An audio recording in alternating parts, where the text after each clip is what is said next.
اٹھا کے دیکھتے ہیں کسی کا میسج تو نہیں آیا ہے, کسی نے کچھ شیئر تو نہیں کیا ہے, کسی نے کچھ بھیجا تو نہیں ہے. یہ صورتحال ایک ایک گھر کی ہے, ایک ایک روم کی ہے, ایک ایک بیڈ کی ہے, ہم نے اور آپ نے بنائی ہوئی ہے. گھر پہ طاق پہ ہمارے قرآن رکھا ہوا ہے, کھول کے دیکھنے کے لیے ہم تیار نہیں ہیں, پڑھنے کے لیے ہم تیار نہیں ہیں. شکایت سب کو ہے, ساس بہو کے جھگڑے ہیں, شکایت سب کو ہے, پتو اور بیٹی کے جھگڑے ہیں, شکایت سب کو ہے, نند بھوجائی کے جھگڑے ہیں, شکایت سب کو ہے, باپ بیٹے کے جھگڑے ہیں, شکایت سب کو ہے, بھائی بھائی میں کھینچا تانی ہے, کوئی کسی کا چہرہ دیکھنے کے لیے تیار نہیں, بیٹا باپ کی سننے کے لیے تیار نہیں, بیٹی ماں کی طرف نگاہ اٹھانے کے لیے تیار نہیں. شکایت سب کو ہے, اگر قسم کھاؤ میری قسم ٹوٹنے والی نہیں ہے. ایک ایک گھر جہنم بنا ہوا ہے. ایک ایک گھر کی حالت یہ ہے کہ باپ اگر باہر سے تھکا مادہ مار کھایا ہوا دن میں جھیل کر کے گھر پہ آتا ہے ٹینشن فری ہونے کے لیے, پتا چلا کہ اگر باہر 50 ٹینشن تھا تو آج گھر پہ آنے کے بعد 75 ٹینشن میں وہ مبتلا ہوتا ہے.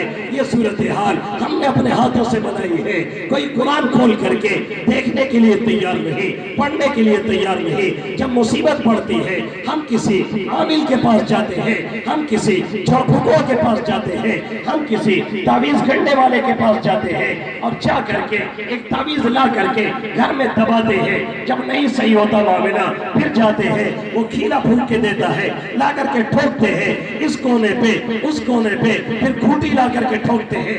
ارے کھیلا اور کھوٹی نہیں, حافظ جی کو لا کر کے ٹھوک دو تو بھی کچھ ہونے والا نہیں ہے. کوئی لا کر کے لوہے محفوظ لٹکاتا ہے, لوہے قرآنی لٹکاتا ہے کہ ہمارا مسئلہ اس سے حل ہو جائے گا. لوہے قرآنی نہیں, لوہے محفوظ آسمان سے لاؤ, لٹکا دو تو بھی مسئلہ حل ہونے والا نہیں ہے. کیونکہ سب سے بڑے شیطان ہم اور آپ بیٹھے ہوئے ہیں. ہم نے قرآن چھوڑا, ہم نے حدیث چھوڑی, ہم نے سنت چھوڑی, ہم نے تلاوت چھوڑی, ہم نے نماز چھوڑی. سب سے بڑے شیطان ہم ہیں. میں نہیں کہہ رہا, محمد عربی صلی اللہ علیہ وسلم فرماتے ہیں ان البیت الذی یتلی فیہ کتاب اللہ تعالی, جس گھر میں اللہ کے کلام کی تلاوت کی جاتی ہے, جس گھر میں قرآن مقدس پڑھا جاتا ہے, جس گھر میں اللہ کا کلام پڑھا جاتا ہے, اتسع بیالہ, گھر گھر والوں پر وسیع ہو جاتا ہے. خرجت منہ الشیاطین, وہاں سے شیاطین نکل جاتے ہیں, وہاں سے جنات بھاگ لیتے ہیں. حضرت الملائکہ, وہاں پہ فرشتے آتے ہیں, رحمت کے فرشتے اترتے ہیں. کثر خیرہ, بھلائی زیادہ ہو جاتی ہے. اور آقا آگے فرماتے ہیں وَإِنَّ الْبَيْتَ الَّذِي لَا يُتْلَى فِيهِ كِتَابُ اللَّهِ تَعَالَى, جس گھر میں اللہ کا کلام نہیں پڑھا جاتا ہے, جس گھر میں تلاوت کلام نہیں ہوتا ہے, جس گھر میں اللہ کے کلام کی تلاوت نہیں کی جاتی ہے, ذَاقَ بِأَهْلِهِ, گھر گھر والوں پر تنگ ہو جاتا ہے. دیکھنے میں گھر بڑا محل ہے, دیکھنے میں گھر 1 بیگھے میں بنا ہوا ہے, کمرے 40 بائی 40 کے ہیں, دروازہ 20 بائی 20 کا لگا ہوا ہے. ان البیت الذی لا یتلی فیہ کتاب اللہ تعالی, جس گھر میں اللہ کے کلام کی تلاوت نہیں کی جاتی ہے, ذاق بیالہ, گھر گھر والوں پر تنگ ہو جاتا ہے. اتسع کثر, وہاں سے فرشتے نکل جایا کرتے ہیں, شیطان اس گھر میں بسیرا کر لیتے ہیں. آج سب کو شکایت ہے, مولانا سوتے ہیں تو چھتیا پہ دھم دھم ہوتا ہے, ایسا لگتا ہے کوئی کود رہا ہے. آج سب کو شکایت ہے, مولانا سوتے ہیں نیند نہیں آتی ہے, لگتا ہے کوئی چربیا پکڑ کے کھینچ رہا ہے, ایسا لگتا ہے کوئی پیٹ پکڑ کے ہلا رہا ہے. اٹھ کر کے ٹہلتے ہیں, چورن کھاتے ہیں, نیند آور گولی لیتے ہیں, پھر بھی نیند نہیں آتی ہے. تعویذ پہ تعویذ, گنڈے پہ گنڈے لالا کر کے تعویذ گاڑی جا رہی ہے, کھیلے گاڑے جا رہے ہیں, گھوٹی گاڑی جا رہی ہے. ارے اس عامل کو بلا کے لاؤ اور اس کو بھی بیٹھا دو تو بھی فرق پڑنے والا نہیں ہے. اللہ کے حبیب صلی اللہ علیہ وسلم کا یہ فرمان ہے, میرا نہیں. آقا صاحب فرماتے ہیں جس گھر میں تلاوت نہیں ہوتی ہے, جس گھر میں نماز نہیں ہوتی ہے, جس گھر میں اللہ کا کلام نہیں پڑھا جاتا ہے, گھر گھر والوں پر تنگ ہو جاتا ہے. کیا آج یہ حالت نہیں ہے, ماں بیٹی میں جھگڑا ہوتا ہے, بیٹی ماں کو مارنے کے لیے دوڑتی ہے, بیٹا باپ کو آنکھیں دکھاتا ہے اور گھور گھور کے دیکھتا ہے, کھانے پھاڑنے کے لیے دوڑتا ہے. کیا صورتحال یہ نہیں ہے؟ ایک عربی کا شاعر کہتا ہے کفا بنا حزنا ان التباعد بیننا وقد جمعتنا والاحبۃ دارو, ہمارے ٹینشن کے لیے, ہمارے غم کے لیے, ہمارے رنج کے لیے یہی ایک بات کافی ہے، کفا بنا حزنا ان التباعد بیننا وقد جمعتنا والعیبۃ دارو، کہ ہم ایک گھر میں رہتے ہیں، ہم ایک جگہ پہ رہتے ہیں، 5 بھائی ہیں، کسی میں بول چال نہیں، کوئی ایک دوسرے کا چہرہ دیکھنے کے لیے تیار نہیں، باپ بیٹے کو بلا رہا ادھر، وہ بھاگ کر کے جا رہا ادھر، ماں بیٹی سے کچھ کہہ رہی ہے، وہ سننے کے لیے تیار نہیں، ہر ایک اپنی دنیا میں مست ہے، ہر ایک اپنی دنیا میں مگن ہے۔ اس سے نکلنے کا اگر کوئی راستہ ہے، یہ کلام الہی ہے، جس سے تعلق پیدا کرنا پڑے گا، جس سے رشتہ استوار کرنا پڑے گا، جس سے تعلق کو مضبوط کرنا پڑے گا، تب جنات وہاں سے نکلیں گے، تب وہاں سے شیاطین جائیں گے، تب اللہ کی طرف سے رحمت کے فرشتے آئیں گے، تب وہاں پر کے نزول رحمت کا ہوگا، فرشتوں کا نزول ہوگا، بھلائیوں کا نزول ہوگا، خیرات کا نزول ہوگا۔ آج صورتحال یہ ہے، گھر میں ساری چیزیں ہیں، عیش و عشرت کے ساری چیزیں موجود ہیں، ایئر کنڈیشن ہے، کولر ہے، انورٹر ہے، جنریٹر تک موجود ہے، ان چیزوں کو چلا کر کے زیادہ سے زیادہ اپنی باڈی کو ٹھنڈا کیا جا سکتا ہے، اسی کاروں میں بیٹھ کر کے اپنے جسم کو ٹھنڈک بخشا جا سکتا ہے، لیکن دل دماغ کو اگر ٹھنڈک پہنچ سکتی ہے تو کلام الہی سے، کسی اور چیز سے نہیں، جس سے ہم نے روح گردانی کی ہے، جس سے آپ نے روح گردانی کی ہے۔ اس لیے ہر کوئی پریشانیوں کے اندر آج زندگی گزارتا ہوا نظر آ رہا ہے، اور پوری دنیا کے اندر ہمارا اور آپ کا کوئی مقام نہیں، کوئی حیثیت نہیں۔ اللہ رب العزت نے اس کلام کے بارے میں کیا فرمایا؟ وَكَذَلِكَ أَوْحَيْنَا إِلَيْكَ رُوحًا مِّنْ أَمْرِنَا، ہم نے اپنے طرف سے آپ کو ایک روحانیت والی چیز دی ہے، جیسے جسم میں روح ہوتی ہے، جسم زندہ ہوتا ہے، کوئی دفناتا نہیں، کوئی گاڑتا نہیں، انسان کو کوئی گھر سے نکال باہر نہیں کرتا ہے، کیونکہ وہ زندہ ہے، اس کے اندر زندگی ہے۔ اسی طریقے سے جب روح نکل جاتی ہے، کوئی کتنی ہینڈسم ہو، کتنی خوبصورت ہو، کتنی اچھی پرسنالٹی والا ہو، کوئی اسے گھر پہ 24 گھنٹے بھی رکھنے کے لیے تیار نہیں، اگر چھوڑ دیا جائے تو گھر بدبودار ہوگا، پورا علاقہ تعفن اور سلائن کا شکار ہو جائے گا، لوگ لے جا کر کے اسے زمین میں دفن کر دیتے ہیں، منو مٹی ڈال دیتے ہیں، تاکہ کسی طرح کی کوئی بدبو نہ پیدا ہونے پائے۔ یہی صورتحال ہماری اور آپ کی ہے۔ صحابہ کرام نے اس قرآن کو اپنے اندر داخل کیا تھا، روح بن کر کے قرآن ان کے جسم میں داخل ہوا، پوری دنیا میں ایک زندگی کی روح ان لوگوں نے پھونک ڈالی۔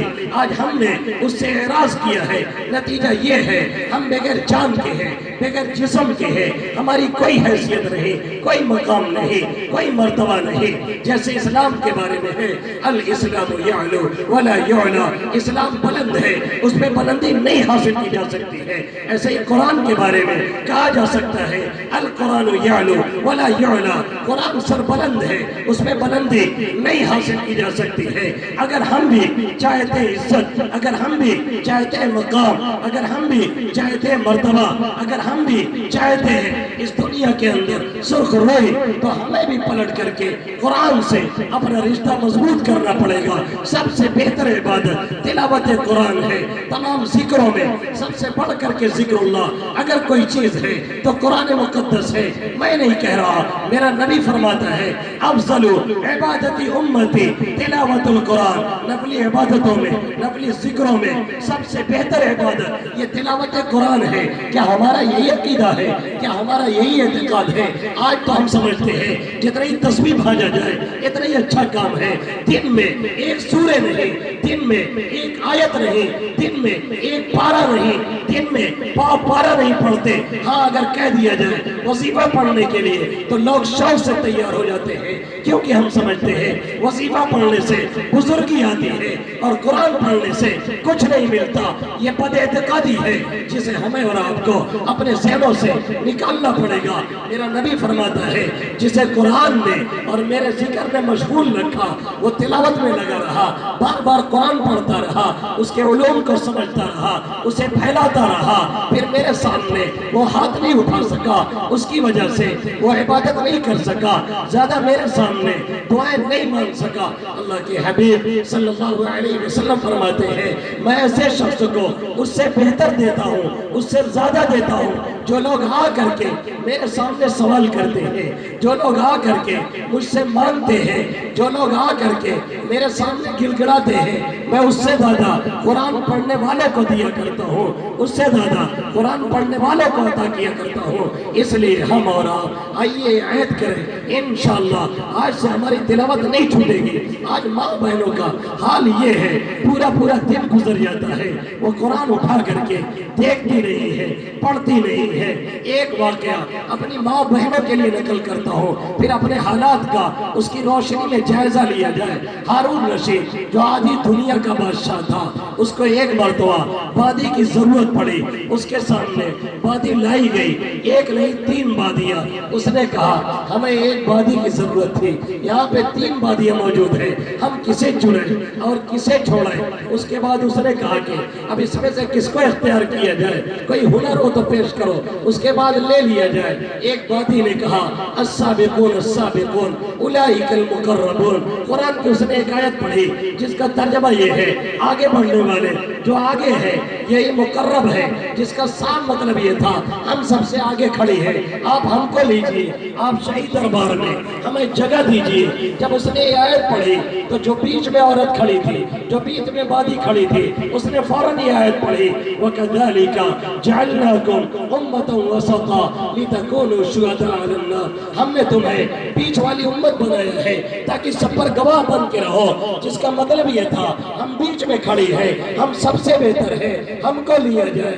آخر والی نے جب دیکھا ان 2 عورتوں نے اس طرح کی آیت پڑھ کر کے اپنا مقام ثابت کر دیا، آخر والی نے کہا وَلَلْآخِرَةُ خَيْرٌ لَكَ مِنَ الْأُولَىٰ، جو بعد میں ہے وہ تمہارے لیے پہلی والی سے سب سے بہتر ہے۔ ہارون نے کہا مجھے ایک وادی چاہیے تھی، لیکن تم لوگوں کے حافظے کو دیکھ کر کے میری خوشی کی انتہا نہیں، تینوں کو خرید کر کے شاہی دربار میں رکھا۔ آدھی سے زیادہ دنیا کی سلطنت کا مالک قرآن کی آیتوں کی وجہ سے ان کو شاہی دربار میں مقام اور جگہ دیتا ہے۔ آج ہماری ماں کا حال یہ ہے، ہماری بہنوں کا حال یہ ہے، فلمی گانے یاد ہیں، فلمی گیت یاد ہے، دنیا بھر کی گالیاں یاد ہیں، نہیں یاد ہے تو قرآن کی کوئی آیت نہیں ہے، کوئی صورت نہیں ہے۔